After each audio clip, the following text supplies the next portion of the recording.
একটি ভিডিও সম্প্রতি ভাইরাল হয়েছে। একজন প্রবাসী বাংলাদেশে সৌদি কফিলের জন্য সান্ডা ধরছেন।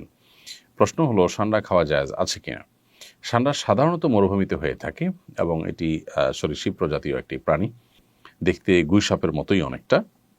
এই সান্ডা, এটাকে কোরআন এবং হাদিসের ভাষায় দব বলা হয়। এখনও আরব দেশগুলোতে এটাকে দব বলা হয়।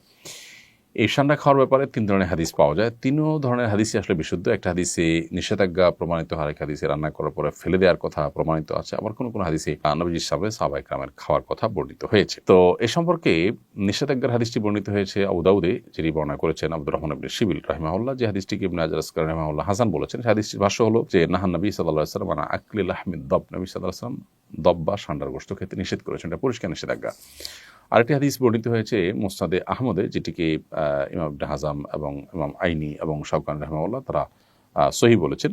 হাদিসটিতে নবী করিম সাল্লাল্লাহু আলাইহি সাল্লামের উপস্থিতিতে সাহাবায়ে কেরাম কোনো একটা জায়গায় গিয়ে সেখানে প্রচুর পরিমাণ দব দেখতে পেলেন। সেই দবগুলো তারা ধরে রান্না করেছেন। এরপর নবী করিম সাল্লাল্লাহু আলাইহি সাল্লাম বনী ইসরাঈলের একটি প্রাণী বিশেষ, যেটা আকৃতিকে বিকৃত করে দেওয়া হয়েছে শাস্তিস্বরূপ, সেটা হওয়ার আশঙ্কা নবী সাল্লাল্লাহু আলাইহি সাল্লাম করে সেটি ফেলে দিতে বললেন। সাহাবায়ে কেরাম সেটি ফেলে দিয়েছেন, পরে তারা আর খাননি। আরেকটি হাদিস বর্ণিত হয়েছে আব্দুল ইবনে আব্বাস রাদিয়াল্লাহু তাআলা আনহু থেকে, সেটি সহিহ মুসলিমে বর্ণিত হয়েছে এবং সেখানেও দেখা যায় যে নবী করিম সাল্লাল্লাহু আলাইহি সাল্লামের সামনে সাহাবায়ে কেরাম খাবার খাচ্ছিলেন এবং সেখানে বিভিন্ন আইটেম ছিল, দব ছিল। তো অন্যরা খেয়েছেন, নবী সাল্লাল্লাহু আলাইহি সাল্লাম সেটি খাননি, পরিহার করেছেন।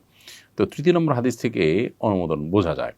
এসব হাদিসগুলোই বিশুদ্ধ এবং এসব হাদিসগুলোকে সামনে রেখে পৃথিবীর সংখ্যাগরিষ্ঠ ওলামায়ে কেরাম বা বেশিরভাগ ইমামগণই দব খাওয়াকে জায়েজ বলেছেন। আর হানাফি মাযহাবের ওলামায়ে কেরাম এটিকে মাকরুহ বলেছেন, অপছন্দনীয় বলেছেন। মাকরুহ বলার ক্ষেত্রে আবার অনেক ওলামায়ে কেরাম মাকরুহ তাহরিমি বলেছেন, কেউ তানজিহ বলেছেন হানাফি ওলামাদের মধ্য থেকে।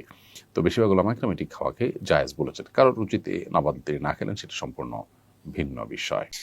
জেহাদউদ্দিন আপনি লিখেছেন, বর্তমান সমাজের অনেক পরিবারের শাশুড়ি ও বউয়ের মাঝে কলহ লেগে থাকে। এ ধরনের সমস্যার সমাধানের উপায়টা কি?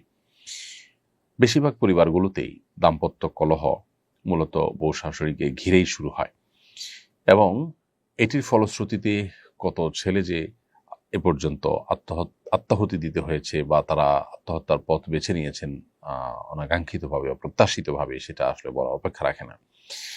তো বউ শাশুড়ির মাঝে যে কলহ, এই কলহ দূরের উপায়টা কি?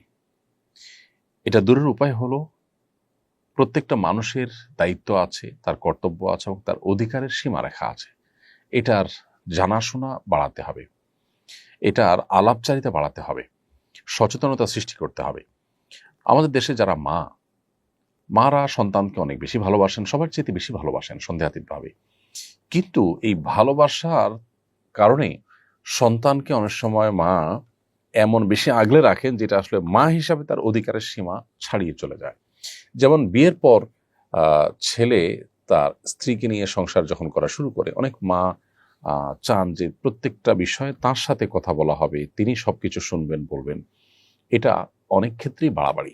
মায়েদের এটা বোঝা উচিত। সন্তান যখন বড় হয় তখন তার নিজস্ব মতামত সৃষ্টি হয়।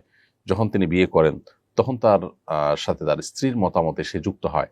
এখানে মা অবশ্যই তাকে গাইড করবেন, তাকে পরামর্শ দিবেন, মতামত দিবেন। মায়ের অবশ্যই চাওয়া থাকতে পারে, কিন্তু সেটার একটা সীমা রেখা থাকতে হবে। ধরুন, ছেলে উপার্জন করছে, ছেলে উপার্জন করার পর ছেলের উপার্জনকে কে নিয়ন্ত্রণ করবে? স্ত্রী চান তিনি নিয়ন্ত্রণ করবেন, মা চান তিনি নিয়ন্ত্রণ করবেন। আর শরিয়া চায় যিনি উপার্জন করছেন তিনি তার উপার্জনকে নিয়ন্ত্রণ করবেন। সন্দেহাতীতভাবে মায়ের প্রতি রেসপেক্ট থাকবে, মায়ের পরামর্শকে সর্বোচ্চ আমল নেওয়ার চেষ্টা করবেন, আর স্ত্রীর যা পাওনা প্রাপ্য আছে সেগুলো দিবেন এবং তিনিও কোনো যৌক্তিক পরামর্শ দৃষ্টিকে আমল নেওয়ার চেষ্টা করবেন। কিন্তু দিন শেষে সিদ্ধান্ত নেওয়ার ক্ষমতা ইসলাম দিয়েছে যিনি উপার্জন করেছেন তাকে। এখন মা যদি মনে করেন যে ছেলে আমার উপার্জন করে সব আমার কাছে দিবে, আমি যা খুশি তা বউকে দেব বা দেব না। অনেক প্রবাসীরা আছেন, তাদের উপার্জনের সমস্ত টাকা বাবা মা আশা করেন যে আমাদের কাছে দিয়ে দিবে, আমরা আমাদের মতো কিছুকে নিয়ন্ত্রণ করব। এগুলো সবগুলোই কিন্তু বাড়াবাড়ি এবং বাবা মা হিসাবে তাদের যতটুকু অধিকার আছে তার সীমা ছাড়িয়ে চলে যাওয়া। সন্তানের প্রতি বাবা মা যদি জুলুম করেন তাহলে সেক্ষেত্রে আল্লাহর কাছে কিন্তু জবাবদিহিতার মুখোমুখি হতে হবে, সে বাবা মার কিন্তু বিচার হবে। অতএব এই মাত্রা জ্ঞানটা আমাদের মধ্যে খুবই কম এবং এর কারণেই কিন্তু কলহগুলো বেশিরভাগ ক্ষেত্রে হয়ে থাকে। অতএব মা হোক বাবা হোক, তাদের যে অধিকার সেটা অবশ্যই সবার চাইতে বেশি, আল্লাহর পরে আল্লাহ রাসূলের পরে সবচেয়ে বেশি অধিকার তাদের, সন্দেহ নেই। কিন্তু সেই সাথে সেটার একটা সীমা আছে। শরীয়ত একটা সীমানা দিয়েছে, সো সেই সীমাটা আমাদেরকে মেনটেন করে চলতে হবে। একই কথা স্ত্রীর ক্ষেত্রে প্রযোজ্য। আপনার স্বামী উপার্জন করে আনছেন, এখন কি করবেন না করবেন, কাকে দিবেন না দিবেন সব আপনি দেখবেন না, এটা একেবারে অযৌক্তিক কাজ। আপনার প্রাপ্য অধিকারটা পাচ্ছেন কিনা, আপনার ভরণ পোষণ যথাযথ পাচ্ছেন কিনা, মাও দেখবেন যে মারটা পাচ্ছেন কিনা। যদি নিজেরটা পান, এরপরে বাকি টাকাটা যিনি উপার্জন করছেন তার একান্ত আপনার স্বাধীন ইচ্ছা ব্যবহার করে তিনি যা খুশি করবেন, কিন্তু আপনি সেখানে শুধুমাত্র পরামর্শ দিবেন, ইনপুট দিবেন এবং দোয়া করবেন। স্ত্রীগণ যারা আছেন, যদি মনে করেন যে স্বামী ভুল পথে আছেন, তাহলে সেক্ষেত্রে আল্লাহর কাছে চোখের পানি ফেলে দোয়া করেন।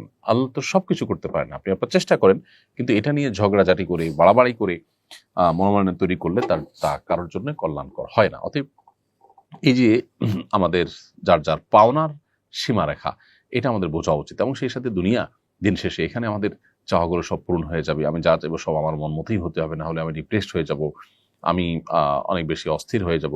এটা একেবারেই একজন ইমানদারের সাথে যায় না। বিধায় আমাদের সহনশীল হতে হবে, ধৈর্যশীল হতে হবে, তাহলে ইনশাআল্লাহ এই পারিবারিক কলহগুলো কমবে। আসুন্নাহ ফাউন্ডেশন, উম্মার স্বার্থে সুন্নাহর সাথে।